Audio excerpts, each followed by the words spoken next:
Hallo ihr Lieben, heute ein Video von einem Linux-CNC-Anfänger für Linux-CNC-Anfänger. Ich zeige euch, was das Handrad schon an Funktionalität mitbringt, werde dann noch eine kleine Funktionalität hinzufügen, also das Nullen der Achsen und noch das Löschen von Fehlermeldungen. Ihr solltet schon grundlegende Kenntnisse von dem Aufbau einer HAL-Datei und einer INI-Datei haben. Ansonsten ist das Video nichts für euch. Viel Spaß beim Anschauen des Videos. Die Installation von dem Handrad soll jetzt hier in dem Video nicht der Hauptbestandteil sein. Ich gebe euch da nur ein paar Hinweise. Zum einen zur Doku, die ist echt super. Und zum anderen noch ein Video von dem Talar 83. Und mit den beiden Dingen an der Hand schafft ihr das locker, das Handrad einzurichten. Die Doku findet ihr unter linuxcnc.org, dann unter Documents, dann nimmt man die neueste Version und hier unter den Man Pages findet ihr hier unten die Dokumentation zu dem Wireless Handrad. Ich will jetzt nicht im Einzelnen drauf eingehen. Hier diese MDI-Commands, die brauchen wir nachher nochmal. Und ansonsten ist es einfach so, dass ihr euch dieses Beispiel komplett kopiert und in eine eigene Haul-File reinlegt und dieses Haul-File später aufruft und damit habt ihr das meiste schon gemacht. Wie gesagt, ihr könnt euch das hier anschauen, das ist sehr gut beschrieben, oder ihr schaut euch das Video von dem Talar 83 an. Ich zeige euch jetzt mal ein bisschen was an Funktionalität, was das Handrad schon mitbringt. Also man kann jetzt zum Beispiel hier die Maschine schon ein- und ausschalten. Muss natürlich vorher den Notaus rausmachen. Einschalten, ausschalten, das klappt schon. Man kann hier die Vorschubübersteuerung schon einstellen.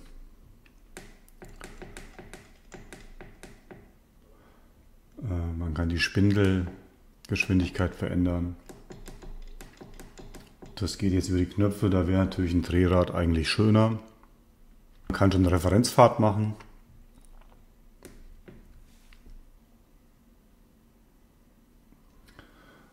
Es ist auch schon möglich, Programme zu starten.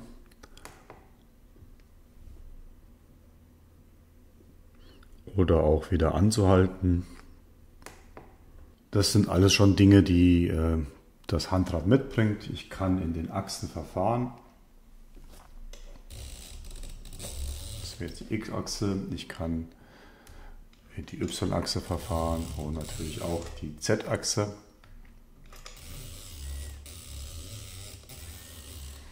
So, und was ich jetzt machen wollte, was ich hinzufügen wollte, war das Abnullen der Achsen.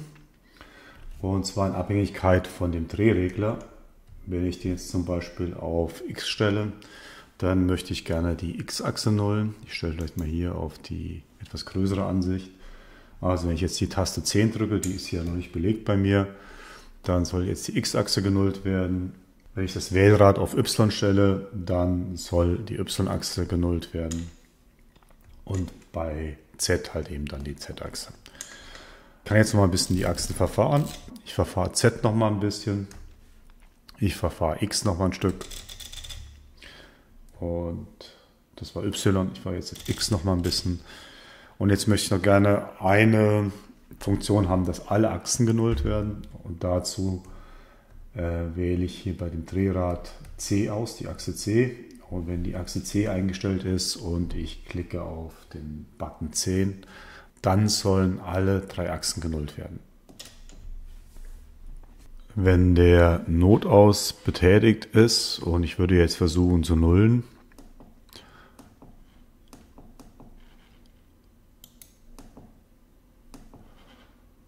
dann kommen hier unten ganz viele Fehlermeldungen und das kann durchaus auch mal nervig sein, die alle einzeln wegzulöschen. Und deshalb habe ich mir noch eine Funktion auf Makro 1 gelegt. Also wenn ich die FN-Taste drücke und Makro 1, dann sollen diese Meldungen gelöscht werden. So, und jetzt schauen wir uns gleich mal an, wie ich das realisiert habe. Bevor wir jetzt in die Konfiguration, also in die HAL und die INI-Datei reinschauen, sollte man sich erst nochmal vergewissern, ob das Handrad korrekt verbunden ist und ob die Pins funktionieren. Dazu schauen wir uns mal die HAL-Konfiguration an. Ich habe jetzt hier schon einige Pins rausgezogen. Also die stehen hier unten bei WHB drin. Da habe ich mir die rausgeholt. Also wichtig ist auf jeden Fall erst schon mal, dass das Handrad connected ist. Bei mir war es an der Maschine so, dass am Anfang das Handrad nicht funktioniert hat und das lag daran, weil ich den USB-Stecker von dem Handrad an einem Port verbunden habe, an einem USB-Port, der defekt war. Also wenn das Is Connected nicht leuchtet, wird das Handrad nicht funktionieren. Dann habe ich mir den Button reingezogen und da können wir mal gucken. Also wenn ich jetzt hier auf den Button klicke, dann sieht man, dass hier die Lampe aufleuchtet, also der funktioniert. Zurzeit ist das Wählrad auf der X-Achse. Ich kann jetzt mal durchschalten. Y-Achse, Z-Achse, jetzt kommen A, B und C und man sieht, die funktionieren alle gut. Wenn ihr das erfolgreich getestet habt, dann kann man jetzt in die Konfiguration reingehen. Es soll ja immer nur die Achse auf 0 gesetzt werden, die auch ausgewählt ist. Und deshalb müssen wir sowas konfigurieren wie, wenn Achse X ausgewählt ist und Button 10 gedrückt ist, dann setzt diese Achse auf 0. Das kann man mit einem Und-Baustein in Linux CNC lösen. Der Und-Baustein hat 2 Eingänge und einen Ausgang. Ich nenne ihn mal AND2X. Das 2 steht für 2 Eingänge. Also wir haben hier einen Eingang 0 zum Beispiel und einen Eingang 1. Und es gibt genau einen Ausgang. An dem einen Eingang legen wir jetzt fest, ob X ausgewählt ist am Drehknopf. Und auf den anderen Eingang lege ich jetzt den Button 10. Und wenn jetzt X ausgewählt wäre und der Button 10 betätigt wäre, dann sollte diese Achse genullt werden. Das heißt, es müsste sowas ausgeführt werden wie G10, L20, P0 und dann X0. Ich kann euch das auch nochmal hier in der Doku zeigen.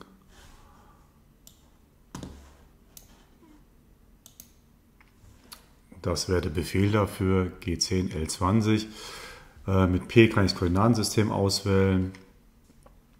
Und mit L20 wird halt eben gesagt, dass die Achse genullt wird.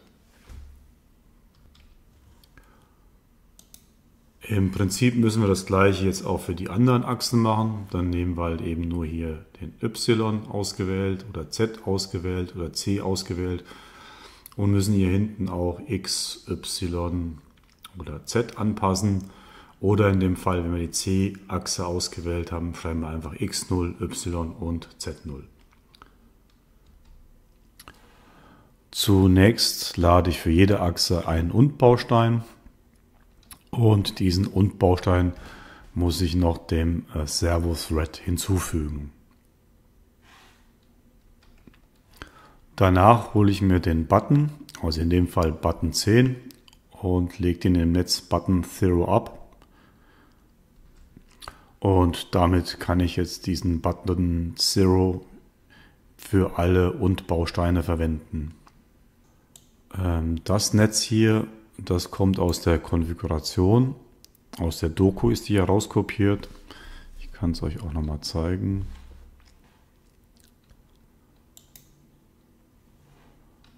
Also das ist hier oben unter Signals, das ist festgelegt.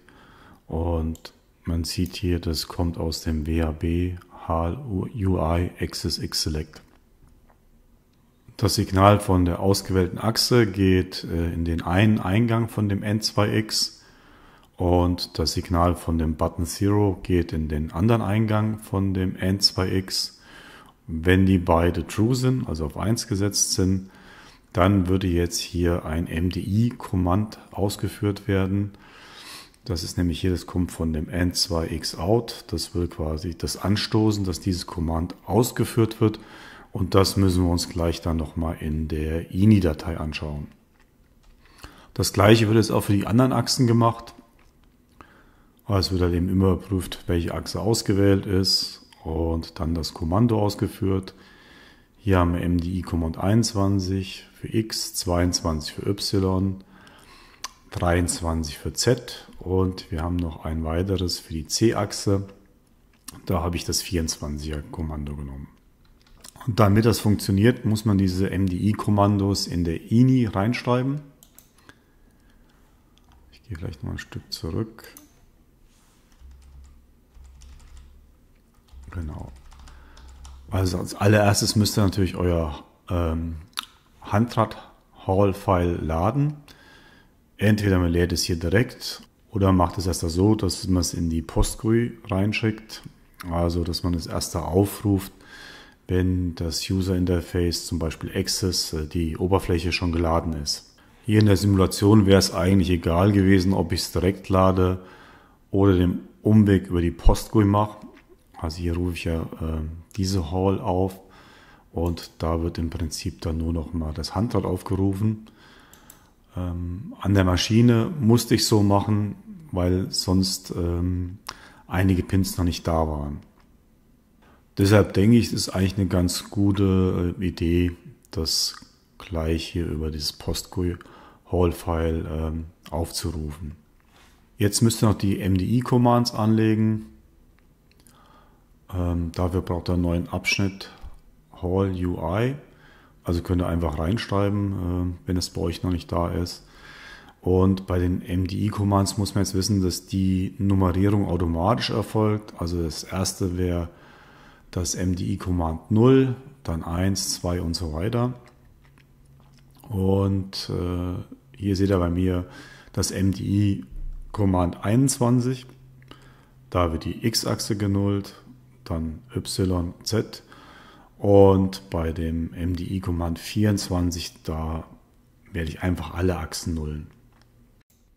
Ich habe jetzt diese Zeile noch hinzugefügt. Das wird wichtig sein, wenn ihr die Achse verfahrt. Ihr werdet merken, wenn ihr die Zeile nicht eintragt, läuft die Achse total rau. Und durch diese Einstellung an der Beschleunigung beim Joggen werdet ihr sehen, wird die Achse viel geschmeidiger laufen. Ich habe jetzt hier den Wert 0,2 bei mir eingestellt.